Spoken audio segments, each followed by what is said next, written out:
Action, mate. Okay, handle, sash. Window is in the closed position, so whenever you install a handle, you want the handle to match the position that the window's in. So, being that this window is closed right now, I would want to install this handle with it facing down. So when you get the windows, you take this, you slightly pull forward on the tab, and it turns sideways, and it gives you access to these two screw holes. Then you stick this handle in there, just like that. Got one screw here. And then notice I'm going to turn the handle just to give me access to the bottom screw hole. Okay? And you don't want to tighten that up too much. Then you turn it, so now your window opens and it tilts. So the next thing is we have the turn restrictor. So if you can zoom in on that, you lift this up like this, and then go in a little bit this around the corner, and then lets you lift this eyelet around here. And you can notice when you close it, that little spring is what locks it over this head. So now you have the window right here. So then what you want to do is you want to take a little screwdriver. You want to tap that down a little bit, and then with a screwdriver or a 3-in-1 tool,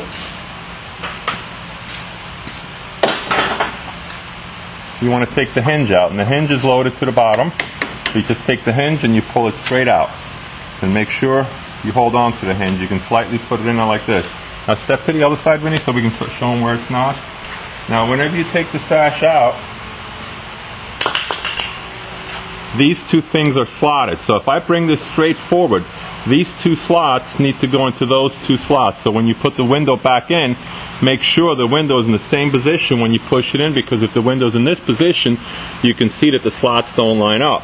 But when I turn the window like this, now the slots line up and let you push the pin back in here. So it's very important that I would always take the window out with it in the closed position, just leaning up against it so you know you pull it in and out. So now the top hinge is open. You go like this, take a step back so you can get a better view, Vinny. Now all I gotta do is lift it up and it comes off the bottom hinge. Okay, so now that would mean you can do that to both of these, lighten up this window quite enough and leave this in here for installation purposes. This white little block is what we call a transportation riding block. All that does is take the bounce away while it's being transported. When it's all said and done, you take it out. It's just for shipping purposes. So now I'm going to show you how to put the sash back in. Alright, I'm going to just basically take the sash, and on the bottom hinge, I'm just going to go right over the bottom hinge with it, just like this. I'm going to lean it in, and remember how I set in the same position that it was. Sometimes it doesn't go in as smoothly as this, so you might have to move this just up or down a little bit. It goes in, push up. Most of the time you can push it in with your hand, or you take the rubber mallet, you push it in. Now if you can step to the other side, Vinny, we can show them how to hook the turn restrictor. You take the turn restrictor, pull it out. I would turn it to the up position, and you can see how this hooks over it and then locks it in place, how that little spring goes in. Now the window closes, locks like this, tilt, open, lock.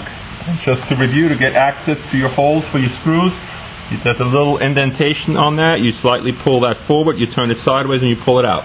So just make sure that the window handle should be horizontal when the window opens, should be down when the window is locked, and should be up when the window is ready to tilt.